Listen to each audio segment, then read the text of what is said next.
Welcome to my video. This is a video for artificial intelligence assignment. Enjoy for watching. Berikut adalah teori-teori kecerdasan buatan yang telah dipelajari sebelumnya. Yang pertama, kecerdasan buatan.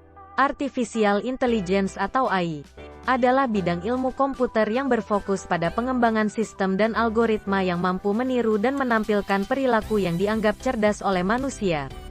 Tujuannya adalah untuk membuat mesin atau program komputer dapat belajar dari pengalaman, menyelesaikan tugas secara mandiri, memahami bahasa manusia, dan mengambil keputusan berdasarkan data.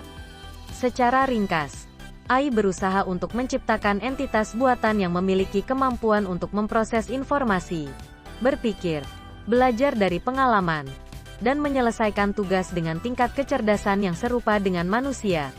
AI dapat diterapkan di berbagai bidang, seperti kendaraan otonom, sistem rekomendasi, analisis data, pengenalan suara dan gambar, robotika, dan banyak lagi.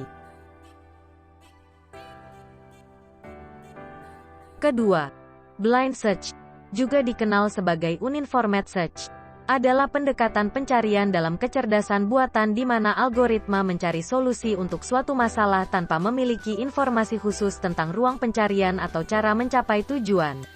Algoritma blind search mengeksplorasi ruang pencarian secara sistematis tanpa panduan, hanya menggunakan informasi yang terlihat langsung dari tindakan dan keadaan yang ada. Contoh algoritma blind search meliputi breadth first search, BFS, depth first search, DFS, dan uniform cost search, UCS. Ketiga, heuristic search adalah jenis algoritma pencarian dalam kecerdasan buatan yang menggunakan informasi atau pengetahuan terbatas, heuristik, untuk membantu mencari solusi secara lebih efisien. Heuristik ini memberikan panduan tentang langkah-langkah yang mungkin lebih baik atau memiliki kemungkinan lebih tinggi untuk mencapai tujuan dibandingkan dengan mencari tanpa panduan.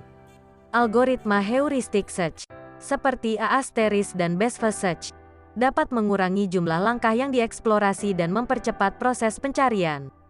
Namun, keberhasilan algoritma ini sangat tergantung pada relevansi dan keakuratan heuristik yang digunakan.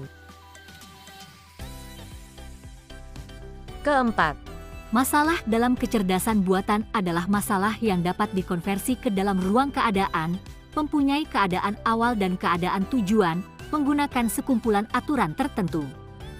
Ruang keadaan, state space, yaitu suatu ruang yang berisi semua keadaan yang mungkin.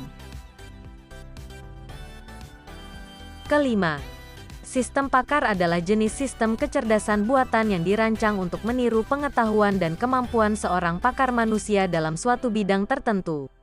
Tujuannya adalah untuk memberikan solusi atau rekomendasi berdasarkan pengetahuan yang dimiliki oleh para ahli manusia di bidang tersebut. Secara singkat, sistem pakar bekerja dengan cara mengumpulkan pengetahuan dari para pakar manusia dan menerapkan aturan-aturan dan logika tertentu untuk membuat keputusan atau mengambil tindakan. Prosesnya melibatkan penyimpanan pengetahuan dalam bentuk basis pengetahuan dan menggunakan algoritma inferensi untuk mencari jawaban yang sesuai dengan masalah yang dihadapi.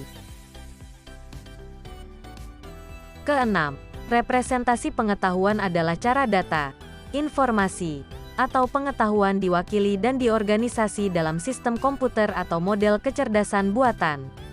Tujuannya adalah untuk memungkinkan sistem untuk menyimpan, mengelola, dan memanfaatkan informasi dengan cara yang efisien untuk memproses dan memahami dunia. Representasi pengetahuan dapat menggunakan berbagai format seperti aturan logika, jaringan semantik, basis pengetahuan berbasis proposisi, graf, vektor fitur, dan lain-lain. Dengan representasi pengetahuan yang tepat, sistem kecerdasan buatan dapat menjawab pertanyaan, membuat prediksi, mengambil keputusan, dan memecahkan masalah yang kompleks. Ketujuh, fusi logik adalah sebuah metode dalam kecerdasan buatan yang berfokus pada penanganan ketidakpastian dan ambiguitas dalam pengambilan keputusan. Konsepnya didasarkan pada gagasan bahwa dalam banyak situasi dunia nyata, masalah tidak dapat dijelaskan dengan tepat sebagai benar atau salah, 0 atau 1, melainkan memiliki tingkat kebenaran atau ketidakbenaran yang dapat berkisar antara 0 hingga 1. Secara ringkas, fusi logik memungkinkan kita untuk memodelkan dan mengelola ketidakpastian dengan menggunakan himpunan fusi, fuzzy sets, dan aturan-aturan fusi, fuzzy rules. Fuzzy sets memperkenalkan fungsi keanggotaan yang memungkinkan unsur-unsur dalam suatu himpunan memiliki tingkat keanggotaan parsial.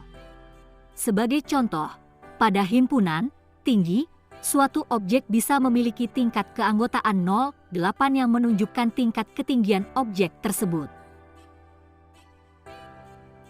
Kedelapan, Perceptron adalah model sederhana dari jaringan saraf tiruan dalam kecerdasan buatan.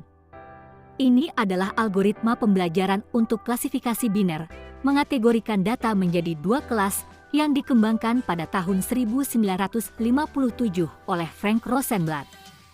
Secara ringkas, perceptron menerima input numerik dan memberikan output berdasarkan bobot dan bias tertentu. Proses pembelajaran perceptron melibatkan penyesuaian bobot berulang kali berdasarkan kesalahan prediksi pada data pelatihan. Tujuannya adalah untuk menemukan bobot yang menggambarkan hubungan antara input dan output sehingga perceptron dapat mengklasifikasikan data dengan benar. Kesembilan, multilayer perceptron, MLP, adalah salah satu jenis jaringan saraf tiruan dalam kecerdasan buatan yang paling umum dan populer. MLP terdiri dari beberapa lapisan, layer, dari neuron atau unit pemrosesan informasi, termasuk lapisan input, lapisan tersembunyi, hidden layer, dan lapisan output. Secara ringkas, MLP bekerja dengan menerima input numerik dan mengalirkan data melalui jaringan dengan melibatkan proses propagasi maju, forward propagation. Setiap neuron dalam lapisan tersembunyi menghitung dan memodifikasi data input berdasarkan bobot dan biasnya sendiri. Kemudian, keluaran dari lapisan tersembunyi digunakan sebagai input untuk lapisan output, yang menghasilkan prediksi atau hasil akhir. Itulah tadi teori-teori kecerdasan buatan yang telah dipelajari sebelumnya. Selanjutnya yaitu penerapan dan cara kerjanya. Contoh penerapan dan cara kerja Artificial Intelligence. Chatbot. Perplexity AI merupakan sebuah mesin pencari di internet yang beroperasi seperti chatbot berbasis Artificial Intelligence, AI. Dalam operasinya, Perplexity AI menggunakan metode indexing dan Large Language Model, LLM, saat pengguna memberikan instruksi. Misalkan pengguna ingin mencari informasi tentang suatu topik melalui Perplexity AI dengan berinteraksi melalui chat. Aplikasi ini akan melakukan pencarian dengan menyelami indeks pencarian dan menarik laman-laman di internet yang relevan dengan instruksi yang diberikan. Setelah proses pencarian selesai, hasil-hasil pencarian akan disajikan oleh Perplexity AI melalui chatbot LLM. Algoritma ini akan menyisir laman web yang telah dipilih sebelumnya dan memberikan jawaban sesuai dengan keinginan pengguna.